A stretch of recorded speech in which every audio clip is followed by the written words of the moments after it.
Okey, pelajar semua sihat Sihat. Sihat tak semua pelajar-pelajar cikgu? Alhamdulillah semua sihat Seperti yang kita telah janjikan, okey pada hari ini cikgu akan mulakan satu topik yang baru. Bagi cikgu topik ini sangat menariklah. Okey, sebelum cikgu pergi dengan lebih jauh, cikgu dah sediakan satu gambar rajah iaitu peta. Okey, cikgu nak wakil daripada pelajar seorang ataupun dua orang untuk meneka berdasarkan peta yang telah cikgu sediakan. Rasa-rasanya apa topik kita pada hari ini? Ada tak sukarela nak tolong jawab? Ashraf ke?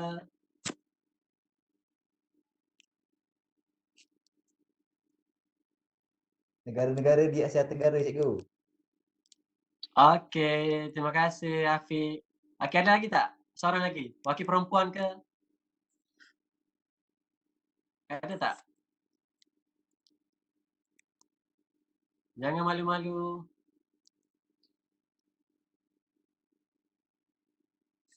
Ada Okey, terima kasih Liana. Okey, dia cakap taburan penduduk. Afiq cakap tadi negara-negara di Asia Tenggara mesti minat bola ni. Okey, cikgu akan cakap topik kita pada hari ini. Apa yang pelajar beritahu tadi dah hampir tepat.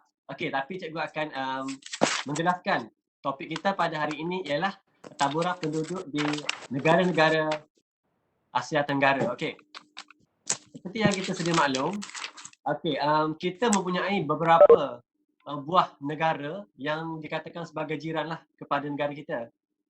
Jiran itulah dipanggil sebagai Asia Tenggara yang paling serumpun dengan kita. Okey, sebelum kita pergi dengan lebih jauh, tak kenal maka tak cinta, eloklah cikgu menjelaskan definisi ataupun maksud taburan penduduk. Okey, taburan penduduk merujuk kepada sebaran atau agihan penduduk di sesuatu kawasan di muka bumi. Trend taburan penduduk ini adalah berbeza-beza mengikut kawasannya. Seterusnya, proses ini biasanya berlaku dalam tempoh masa yang tertentu. Taburan penduduk secara umumnya dipengaruhi oleh beberapa faktor seperti iklim, bentuk muka bumi dan kesuburan tanah. Okey, aspek penting dalam topik taburan penduduk ini ialah kepadatan penduduk dan pola penduduk. Akhir sekali, kebiasaannya taburan penduduk ini di sesuatu kawasan adalah tidak sekata atau seimbang disebabkan oleh faktor-faktor yang tertentu. Seterusnya,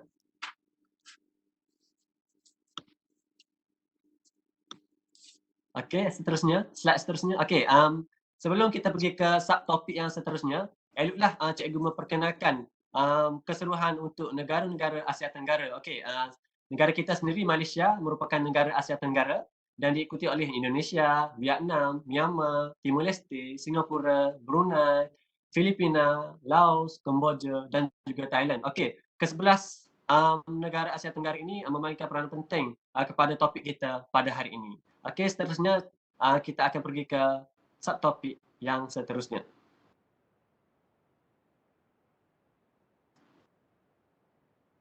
Baiklah murid-murid cikgu yang cikgu kasih sekalian. Sekarang ni apa yang kamu lihat di dalam slide adalah peta di Asia Tenggara. Tapi kalau kita lihat dalam slide ini, kamu akan perasan ada 3 tompok-tompok warna kan. Okey, warnanya yang terdiri daripada merah, jingga dan kuning. Ada tak? Boleh tak siapa-siapa anak-anak murid cikgu bagi tahu cikgu apakah maksud warna-warna tersebut? Ada tak siapa-siapa yang nak volunteer? Kalau tak dapat buka mic, boleh check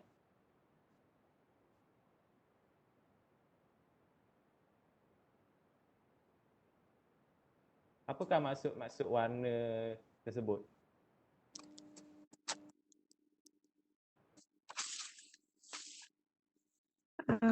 Kepadatan penduduk. Okey, betul. Okey. Apa cikgu teruskan lagi? Okey, warna merah tersebut menunjukkan kawasan yang padat. Kemudian warna jingga tu menunjukkan kawasan yang sederhana padat dan berwarna kuning tu menunjukkan kawasan yang penduduknya jarang. Baiklah. Kalau kamu perhatikan dalam peta Asia Tenggara ni, kawasan yang berwarna merah tersebut tertumpu di kawasan ibu negara atau bandar-bandar utama di Asia Tenggara. Sebagai contoh, kalau kamu boleh lihat, kawasan Kuala Lumpur, Singapura, Jakarta, Hanoi, Manila dan lain-lain lagi. Okey, cikgu akan terangkan mengapakah tompok-tompok sebegini boleh terjadi. Okey, next slide. Okey. Tompok-tompok ni terjadi disebabkan oleh taburan penduduk yang padat, sederhana dan jarang. Okey. Kawasan yang berwarna merah tadi ataupun kawasan yang padat tadi merupakan kawasan ibu negara dan juga bandar-bandar utama. Di samping itu, kawasan yang penduduk padat ini juga terletak di kawasan sungai yang merupakan jalan perhubungan penduduk. Kemudian di kawasan delta dan lembah sungai yang subur kerana kawasan ini sesuai untuk penanaman. Okey. Kemudian adalah kawasan dataran pantai. Kawasan dataran pantai ini kerana adanya aktiviti perikanan dan juga aktiviti pelancongan. Sebagai contoh ya, murid-murid, kawasan yang padat di Asia Tenggara adalah pantai barat Semenanjung Malaysia. Kerana apa? Kerana di pantai barat Semenanjung Malaysia tu ada Kuala Lumpur, Pulau Pinang, Alor Setar.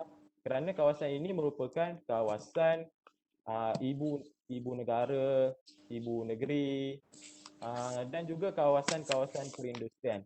Selain itu, di Asia Tenggara juga kawasan yang padat terdiri daripada Pulau Jawa di Indonesia dan juga di Bangkok, Thailand. Baiklah, kawasan-kawasan yang taburan penduduknya sederhana kerana kawasan tersebut merupakan kawasan-kawasan pinggir bandar. Kemudian, kawasan bandar baharu juga memiliki taburan penduduk yang sederhana dan juga kawasan-kawasan pertanian. Sebagai contoh, kawasan di pantai timur Semenanjung Malaysia. Boleh tak murid-murid cikgu nyatakan kawasan-kawasan di pantai timur Semenanjung Malaysia? Boleh tak murid-murid?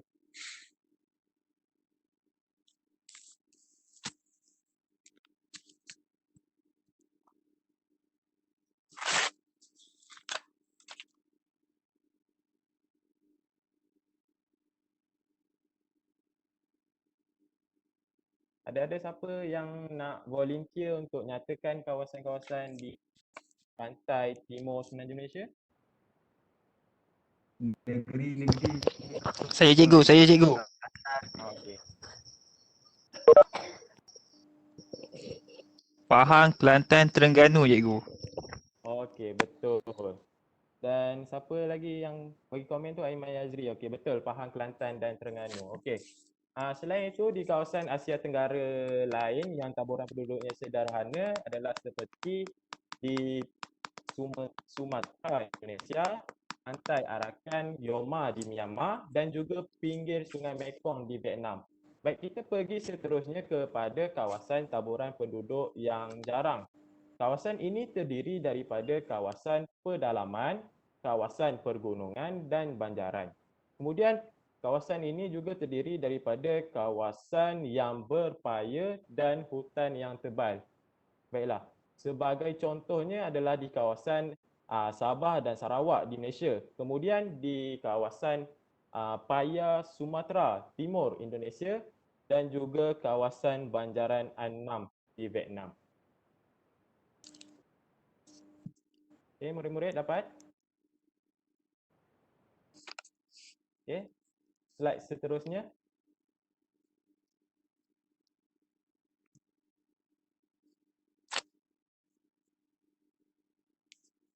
Okey. Okey, baiklah. Seterusnya. Maksud saya tak? Hello? Dengar. Hello? Dengar cikgu. Dengar je. Ada nampak gambar tak? Nampak cikgu? Nampak Okey. Baiklah, seterusnya kita akan beralih pada aktiviti pengukuhan pembelajaran. Aktiviti pengukuhan pembelajaran ini merangkumi topik-topik yang telah kamu semua belajar sebentar tadi. iaitu tentang topik saiz taburan penduduk di Asia Tenggara, khususnya di Asia Tenggara. Baiklah, pertama sekali cikgu akan menerangkan cara-cara untuk menjawab kuis. Kuis yang cikgu akan menggunakan platform iaitu WordWall. Pertama sekali, para pelajar dikenaki untuk membuka pautan yang akan cikgu berikan sebentar lagi. Seterusnya, para pelajar juga dikenaki untuk menjawab kuis yang diberikan. Hanya 3 soalan kuis saja. Dan para pelajar juga diberi tempoh selama 1 minit untuk menjawab setiap kuis tersebut. Okey, para pelajar sekarang boleh cuba untuk membuka pautan cikgu berikan di slide. Kalau ada sebarang masalah, para pelajar boleh bagi tahu cikgu ataupun chat saja di ruangan komen. Okey, cikgu nak tahu juga kamu semua dah boleh masuk ke tak boleh masuk? Tak boleh nak tekan cikgu.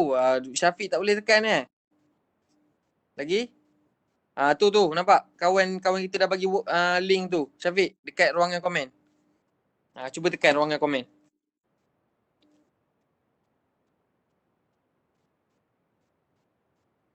Okey, Syafiq boleh masuk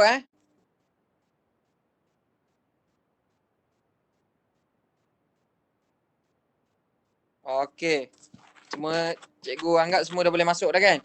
Semua tak ada masalah dah Okey, baik. Okey, cikgu berikan masa kepada kamu semua selama 1 minit untuk menjawab kuis tersebut. Okey, bermula sekarang.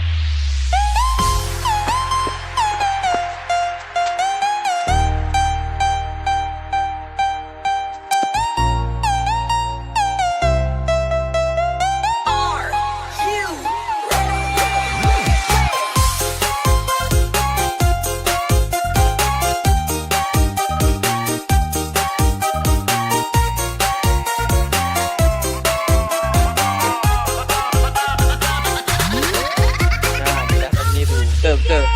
Nestapa di gurun pasir merana karena panas hawanya. Okey, masa sudah tamat. Dah habis 1 minit. Okey, seterusnya kita akan bincang sama-sama tentang kuis yang cikgu telah berikan sebentar tadi. Okey, kuis pertama. Apa dia menerangkan ciri-ciri sesuatu kawasan yang padat. Okey. Jawapan yang A, kawasan pinggir bandar. B, kawasan pertanian. C, ibu negara. D, kawasan pedalaman. E, kawasan berbukit. Dan F, taman permainan. Okey. Syafiq, saya nak tahu awak jawab apa soalan nombor 1, kuis 1 ni. Syafiq Hakimi. Apa jawapan awak untuk kuis 1 ni? Awak jawab C. Okey, pandai. Bagus. Jawapan dia ibu negara. Sebab apa ibu negara? Sebab di kawasan ibu negara, penduduk dia adalah padat. Selain daripada ibu negara, apa lagi kawasan-kawasan padat? Seperti bandar utama, seperti kawasan sungai sebagai hubungan pengangkutan. Sebagai misalnya di Kuala Lumpur, di Jakarta, di Indonesia, Hanoi, Bangkok di Thailand. Okey? Saya harap semua anak murid semua faham. Okey, seterusnya kita balik kepada kuis kedua. Okey, kuis kedua berkaitan dengan saiz taburan penduduk sederhana. Okey, saya nak tanya pada pelajar yang bernama Hafizul. Okey, Hafizul jawab apa yang kuis kedua ni? Apa jawapan Hafizul? Saya jawab E, kawasan pinggir bandar. Hafizul jawab kawasan pinggir bandar. Pandai Hafizul. Okey, jawapan dia adalah betul. Jawapan dia di pinggir bandar. Sebab apa? Sebab di pinggir bandar dia punya bilangan penduduk dia adalah sederhana, tidak padat, tidak terlalu padat. Ciri-ciri apa lagi selain daripada di pinggir bandar? Seperti bandar baru, lagi apa lagi?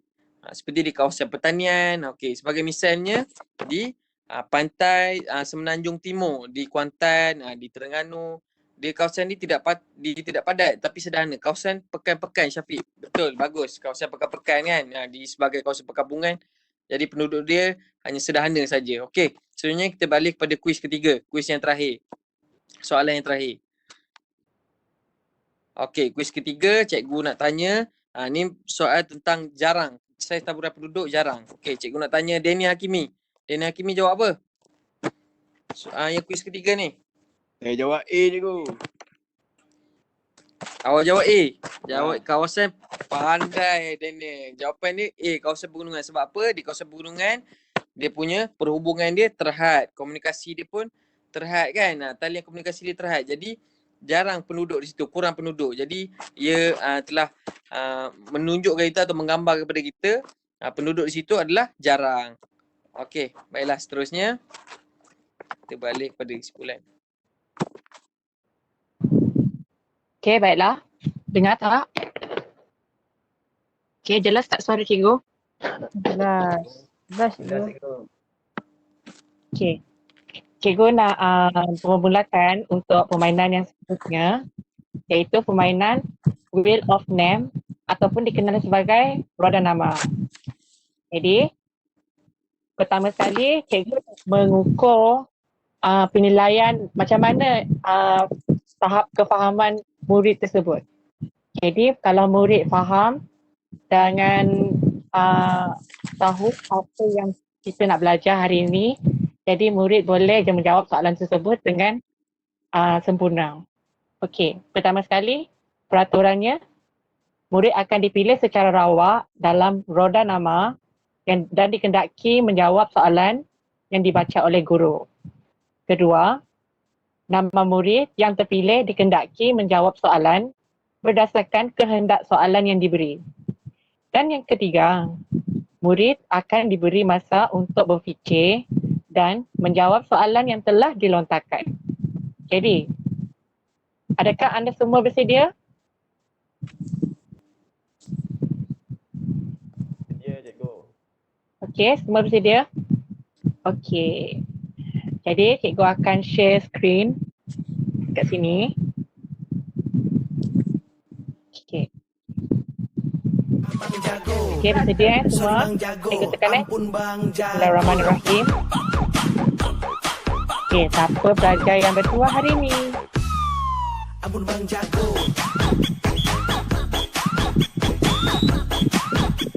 Okey, Aiman Yazri. Aiman Yazri ada tak? Aiman? Aiman ada tak? Okey, ada. Okey. Jadi Aiman, soalan pertama. Namakan pulau yang mempunyai bilangan penduduk paling padat di Indonesia.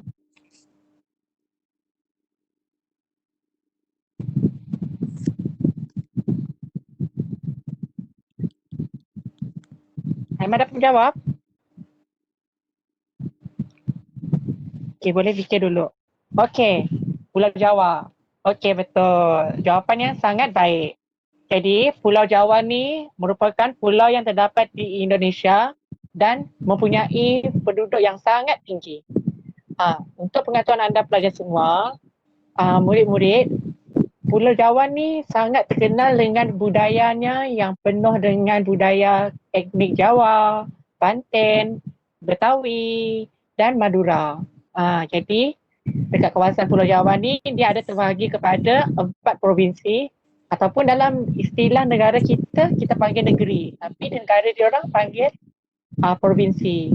Satunya kita boleh tahu Jawa Timur, Jawa Tengah, Jawa Barat, Jakarta dan wilayah istimewa Yogyakarta. Dan pulau ni terkenal dengan apa yang paling terkenal dekat Pulau Jawa tersebut. Ada siapa nak boleh jawab? Pulau Jawa tu. Caroline?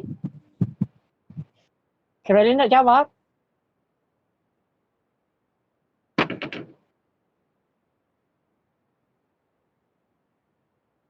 Okey, contoh cikgu bagi tahu yang dekat Pulau Jawa tu ada contoh yang macam candi. Jadi, candi apa yang paling famous dekat Pulau Jawa tu?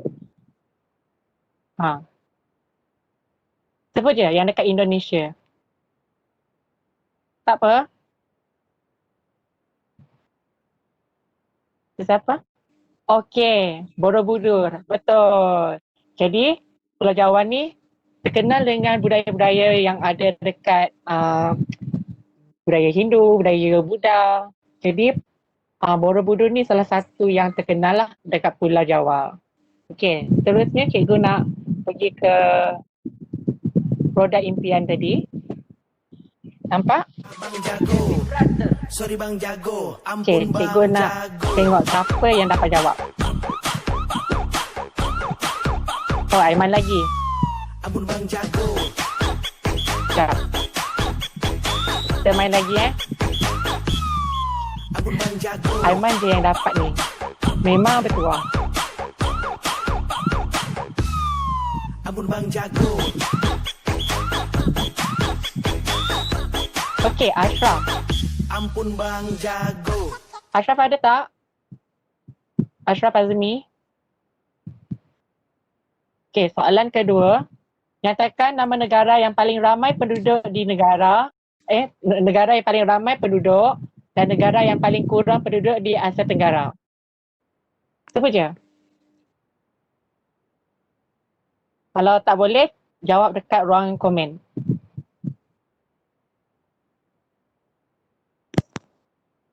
Malaysia. Malaysia? Okey, jawapannya Dengar B. tak? Malaysia.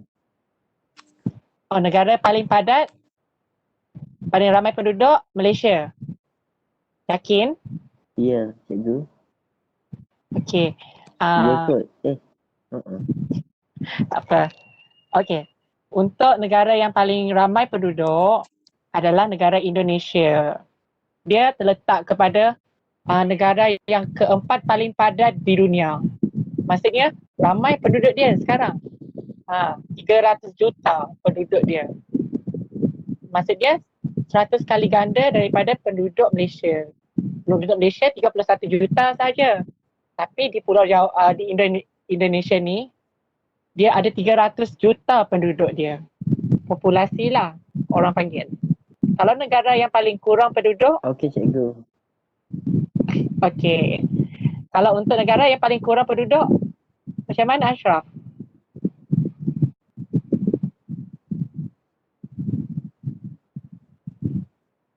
Siapa jawab? Okey, boleh. Okey, Fabian jawab Brunei. Okey, betul. Negara tu sangat kecil, walaupun dia kurang penduduk, tapi negara dia kaya dengan minyak dan petroleum. Jadi, seterusnya kita boleh tengok kepada bahagian yang roda impian. Okay. Boleh tengok roda impian Sorry bang jago. Ampun bang jago.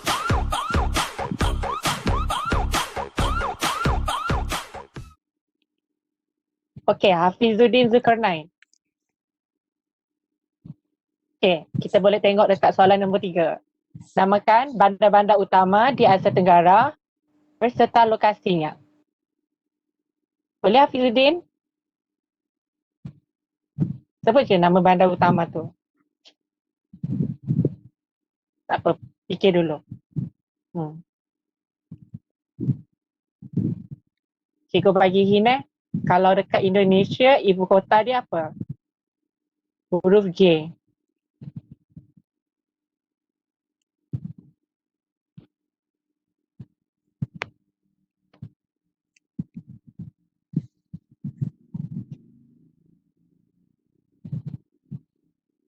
Ada sesiapa nak jawab? Okey, betul. Jadi Jakarta. Muhammad Afiq betul jawapan dia. Jakarta. Salah satu bandar utama yang ada di Asia Tenggara. Dan contoh bandar-bandar lain seperti Manila, Bangkok, Hanoi dan dekat Malaysia, Kuala Lumpur. Jadi, kita tengok dekat rumusan. Jadi, rumusan hari ini, cikgu nak terangkan taburan penduduk di Asia Tenggara ni. Jadi apa yang kita pelajari pada hari ini? Ada sesiapa nak tolong jawab? Gwendolyn? Boleh jawab?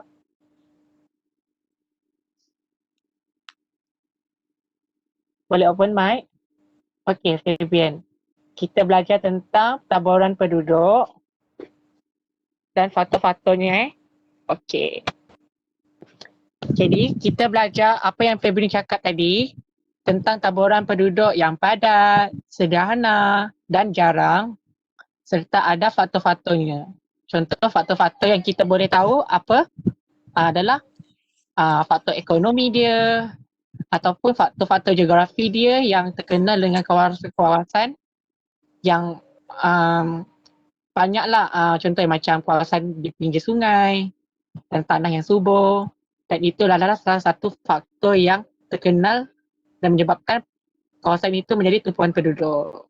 Jadi, saya harap untuk kelas hari ini, saya dapat rasa semua orang dapat menjawab soalan tersebut dengan baik dan dapat dibuat dengan kerja yang okey lah. Jadi, kita boleh ada apa-apa soalan? Okey. Ada apa-apa soalan tak?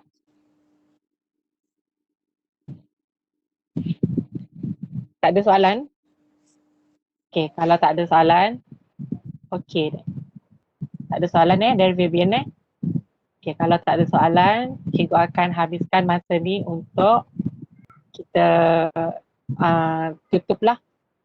Jadi, terima kasih semua dan harap duduk rumah diam-diam, stay safe, okey?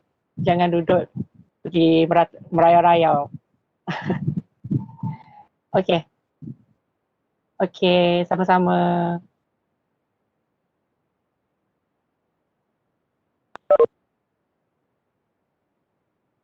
Terima kasih, cikgu.